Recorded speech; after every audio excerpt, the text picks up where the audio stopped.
Salam damai sejahtera saudara-saudaraku yang terkasih, pencinta firman Tuhan. Berjumpa kembali dengan Bible Learning with Father Joseph. Bagaimana kabar Anda hari ini?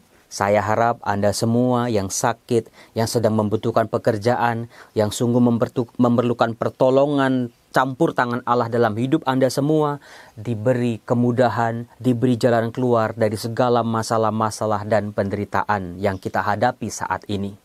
Saudaraku yang terkasih, di awal video ini saya mau menginformasikan bahwa seluruh pendapatan saya dari YouTube Bible Learning ini selama bulan September tahun 2020 sudah kita donasikan kepada pasien-pasien di Rumah Sakit Sin Carolus. Jadi pada tanggal 1 Oktober yang lalu saya pergi ke Carolus dengan membawa uang ini. Kemudian saya bertemu dengan seorang suster perawat biarawati. Lalu saya serahkan uang itu, terserah suster mau memberikan kepada siapa, penyakitnya apa, agamanya apa. Yang penting orang-orang yang sangat memerlukan bantuan kasih Tuhan. Dan betapa saya sangat bersyukur bahwa pewartaan firman Tuhan di YouTube Bible Learning ini bisa menjadi berkat buat orang-orang yang sangat memerlukan. Terima kasih juga untuk semua dukungan Anda, baik yang sudah subscribe, yang sudah like, comment, share seluruh video-video ini. Terima kasih untuk itu. Semoga Tuhan membalas semua kebaikan Anda. Saudara-saudara, apakah Anda tahu bahwa kalau kita memberikan dengan sukacita, Tuhan itu akan membalas dengan limpahan kasih dan sukacita?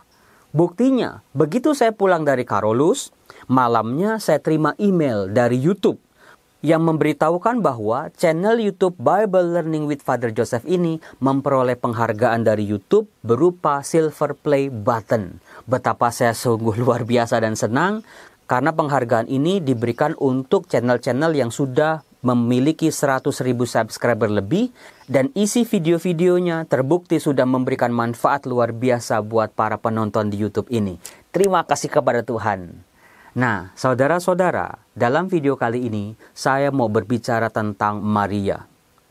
Berbicara tentang Maria, sosok pribadi beriman yang memainkan peran besar dalam panggilan dan hidup saya. Betapa aneka macam mukjizat, aneka macam pertolongan-pertolongan saya dikala sulit, hidup saya buntu, hidup saya hampir gagal. Selalu doa-doa saya dibantu oleh Bunda Maria untuk menyampaikan doa-doa itu kepada Yesus putranya.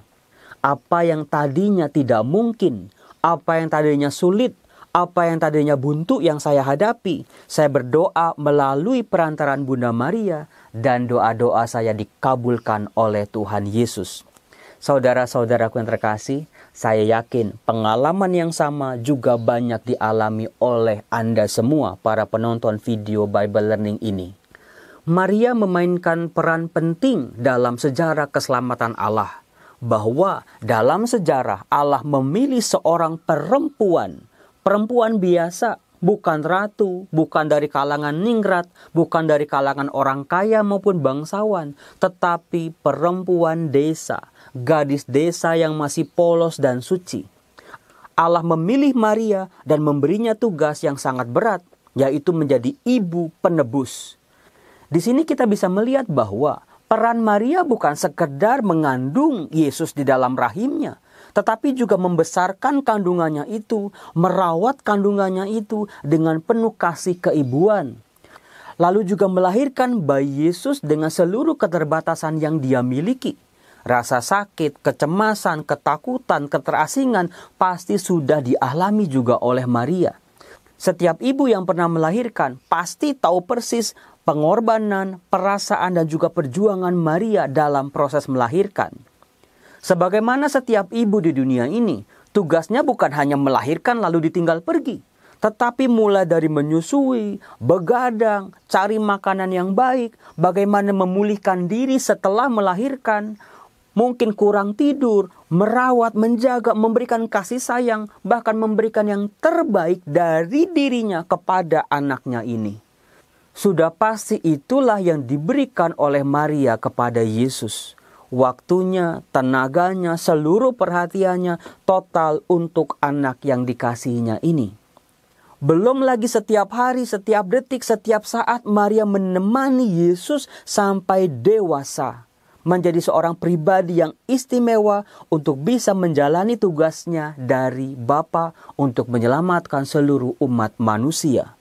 Dan sebagaimana kita tahu saudara-saudara bahwa Maria menjalankan tugasnya ini dari awal sampai akhir, sampai tuntas secara paripurna. Maka dari itu saya bisa mengatakan bahwa dalam kitab suci sendiri, Maria tampil sebagai pribadi yang luar biasa. Saudara-saudara, sebagaimana nama-nama besar atau tokoh-tokoh besar dalam sejarah, pasti orang mengagumi mereka, bukan nama besar mereka saja, tetapi ada sebuah perjuangan, ada sebuah kisah yang luar biasa juga yang melatar belakangi kisah hidup mereka. Nah, tetapi apakah Anda tahu saudara-saudara bahwa di balik kisah-kisah hebat mereka juga sebetulnya tersembunyi karakter hidup mereka yang juga luar biasa. Di balik nama besar Maria, di balik perutusan Maria yang dijalaninya dengan luar biasa, saya bisa menemukan dua keunggulan pribadi Maria yang bisa menjadi inspirasi buat kita orang beriman dimanapun kita berada. Yang pertama adalah kerendahan hati. Saudara-saudara, silakan Anda hitung berapa kali Maria berbicara dalam kitab suci. Meskipun kita tahu tidak banyak kata-kata yang keluar dari mulut Maria, tetapi setiap Maria berbicara dalam kitab suci selalu tentang kemuliaan Allah, tentang rencana kasih Allah, dan juga tentang sesamanya. Maria tidak pernah berbicara tentang dirinya sendiri atau juga kehebatan-kehebatannya. Maria menjalani seluruh tugasnya itu kebanyakan dalam diam. Dari situ kita bisa melihat sifat keunggulan pribadi Maria, yaitu pribadi yang rendah hati. Sifat kerendahan hati Maria tampak sekali dari kata-kata ataupun sikap-sikap dalam hidupnya. Misalnya, ketika Maria berkata, "Sesungguhnya aku ini hamba Tuhan, jadilah padaku menurut perkataanmu itu." Maria tidak besar kepala, Maria tidak menjadi sombong, Maria tidak menjadi angkuh. Tetapi menerima tugas yang hebat luar biasa itu, Maria tetap menyadari dirinya sebagai seorang hamba Tuhan. Demikian juga ketika Maria berhadapan dengan Yesus yang hilang di bait Allah. Yesus berkata, "Mengapa kamu mencari aku? Tidakkah kamu tahu bahwa aku harus berada di rumah Bapakku?" Saudara-saudara, lagi-lagi kerendahan hati Maria membantu dirinya untuk mencerna apa yang dikatakan oleh putranya itu, meskipun sulit untuk dipahami. Maka dikatakan Maria menyimpan semuanya itu dalam hatinya.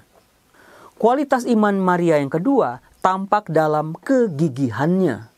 Saudara-saudara, Maria ini meskipun seorang perempuan yang kita tahu dalam konteks Timur Tengah pada waktu itu, perempuan dipandang sebelah mata, perempuan susah dipercaya, perempuan adalah makhluk yang lemah.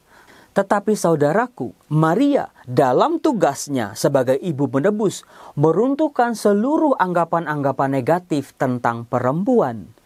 Dari sini saya mau mengatakan bahwa Maria adalah seorang perempuan yang gigih, perempuan yang perkasa, perempuan yang mampu menghadapi aneka macam kesulitan, kesedihan, maupun segala rintangan yang dihadapi dalam hidupnya. Kegigihan Maria bisa kita lihat dalam figurnya ketika berdiri di bawah salib Yesus.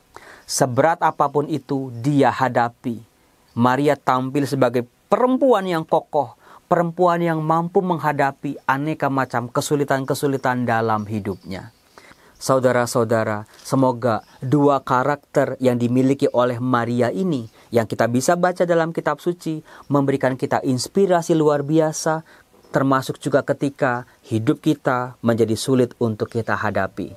Salam damai sejahtera saudaraku, Tuhan Yesus memberkati. Salam Maria, penuh rahmat Tuhan sertamu, terpujilah engkau di antara wanita, dan terpujilah buah tubuhmu Yesus. Santa Maria Bunda Allah, doakanlah kami yang berdosa ini, sekarang dan waktu kami mati. Amin.